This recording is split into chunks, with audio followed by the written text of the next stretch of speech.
Hello students, so this is class 7 lesson number 3 Changing Earth Geography chapter. Okay, so we will continue the chapter. Last हमने topics पढ़े थे हमारे कि हमारी जो एंडोजेनिक फोर्सेज हैं, ठीक है, जो इंटीरियर फोर्सेज हैं वो कौन कौन सी एक्टिविटीज़ के कारण होते हैं, जिसमें हमने वॉल्केनिक एक्टिविटीज़ पढ़ी थी और अर्थक्वेक पढ़ा था. And now the topic is about like endogenic.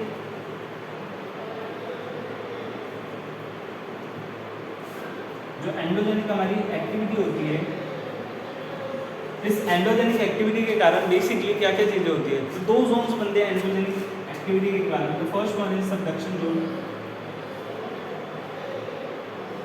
And the second one is spreading zone.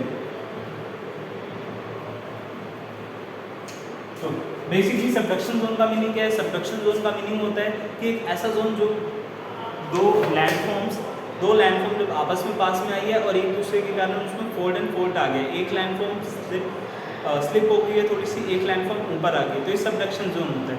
And oppositely spreading zone क्या होता है? स्प्रेडिंग जोन में क्या होता है, जो लैंडफॉर्म्स है वो एक दूसरे से दूर जाने लग जाती है और इन एंडोजेनिक फोर्सेस के कारण जब ये लैंडफॉर्म एक दूसरे से दूर जाने लग जाती है तो वो स्प्रेडिंग जोन बन जाता है, जो बहुत ज़्यादा वीक होता जाता है. ओके, और सबडक्शन जोन में क्या होता है बेसिकली, जैसे एक स्पेस ऐसा बन जाता है, एक जगह बन जाती है कि एक लैंडफॉर्म दूसरे लैंडफॉर्म के जस्ट ऊपर है, या फिर हम कहें तो क्रैक आ जाता है बीच में. ओके, नाउ हम इसके बाद आज पढ़ेंगे एक्सोजेनिक फोर्सेस की एक्सोजेनिक फोर्सेस क्या होती है और किस तरह से हमें इफेक्ट करती है.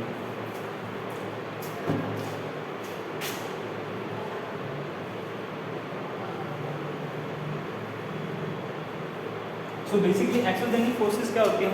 बड़ा था एंडोजेनिक जो अंदर से होती है, एक्सोजेनिक जो बाहर से हमें इफेक्ट करती है, हमारे अर्थ को चेंज कर रही है. तो एक्सोजेनिक फोर्सेस में फर्स्ट है वेदरिंग. ओके, वेदरिंग का मीनिंग क्या होता है? Basically weathering is a simple term. Weathering का मतलब है जब रॉक्स के ऊपर हीट, प्रेशर और वाटर का प्रेशर पड़ता है, ठीक है, वाटर की वेव्स पड़ती है, तो उसके कारण रॉक्स के छोटे छोटे पार्टिकल्स हो जाते हैं, यानी रॉक्स जो है वो बहुत ज़्यादा माइन्यूट पार्टिकल्स में डिस्ट्रीब्यूट हो जाती है. ये अलग अलग कंडीशंस के कारण होता है, तो इसी को हम वेदरिंग बोलते हैं. ओके, तो वेदरिंग किस किस कारण होती है? मे बी हीट के कारण, ठीक है, सनलाइट के कारण, and due to water, rain, wind और may be any other thing. तो इन चीज़ों के कारण वेदरिंग अकर होती है. Okay, the next is erosion. So what is the meaning of erosion? Erosion means removal of top layer of the soil.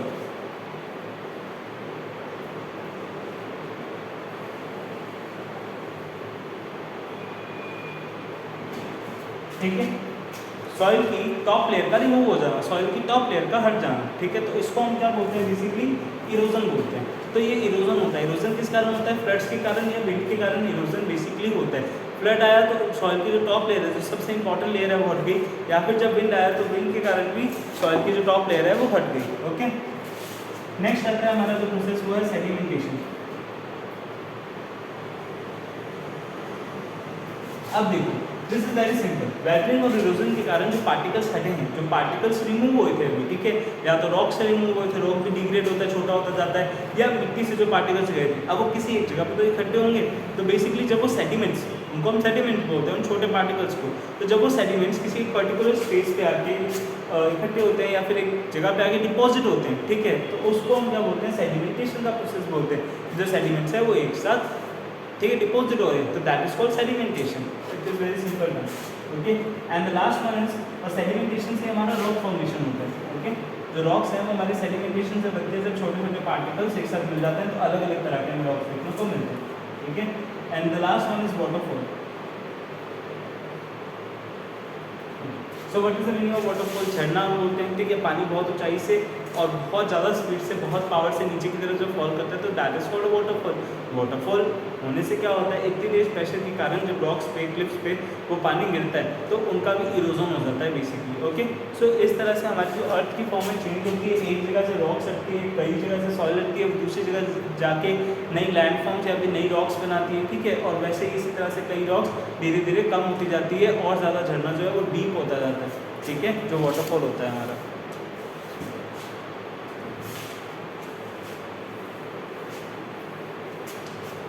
Now the next topic is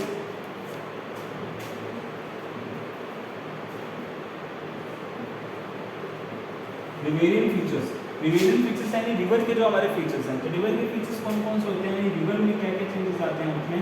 first is meander, second is oxbow lake, third one is the flood plain and the fourth one is the levee. So देखो बहुत ज़्यादा simple चीज़ है। एक मेंडर क्या होता है, basically Mendhar का मतलब है कि जब एक रिवर फ्लो कर रही है, ठीक है, एक रिवर अपना जब पाथ चेंज कर लेती है, स्ट्रेट फ्लो करने की जगह वो अपना पाथ चेंज कर लेती है, तो इसको हम बोलते हैं मेंडर, ठीक है। मेंडर में क्या हो रहा है, रिवर जो है अपना पाथ वो कम्प्लीटली चेंज कर रही है, ठीक है, it is flowing like this. और जो हमारा ऑक्सबो लेक होता है, ऑक्सबो लेक इसी में से कट होता है जब रिवर के साथ बहुत सारे सैंड सिट ये सब डिपॉजिट होकर एक जगह पे डिपॉजिट हो जाते हैं और वो रिवर का वे ब्लॉक कर देते हैं। तो अब रिवर किस तरह से फ्लो करेगी, रिवर अपना वे चेंज करके और यहाँ से वापस फ्लो करना स्टार्ट कर देगी। तो ये जो एरिया है, अब यहाँ पे जहाँ पानी आना बंद हो गया रिवर का, तो ये एक लेक बन जाएगा, इससे अलग हो जाएगा और इस पूरी जगह पे जो सेडिमेंट्स है वो धीरे धीरे डिपॉजिट हो जाएंगे। तो ये एरिया अलग हो गया और इसी ने क्या बनाया, ऑक्सबो लेक। ये एक यू शेप की या सी शेप की लेक होती है। Now the last flood plain, second last flood plain. Flood plain मतलब क्या होता है, एक ऐसी ज़मीन जहाँ पे बेसिकली रिवर के कारण बहुत ज़्यादा फ्लड्स आते रहते हैं क्योंकि वो रिवर के लेवल पे होती है, तो that is called a flood plain. And the last levee. Levee मतलब क्या होता है, एक ऐसी जगह जहाँ पे ग्राउंड वाटर और रिवर का वाटर एक साथ मिलता है, तो उसको हम लेवी बोलते हैं। वॉल लाइक या स्टेयर्स लाइक स्ट्रक्चर होता है जो अपवर्ड या डाउनवर्ड की तरफ मूव करते हैं। Okay, so this is the topic and we will continue the next topic in the next video.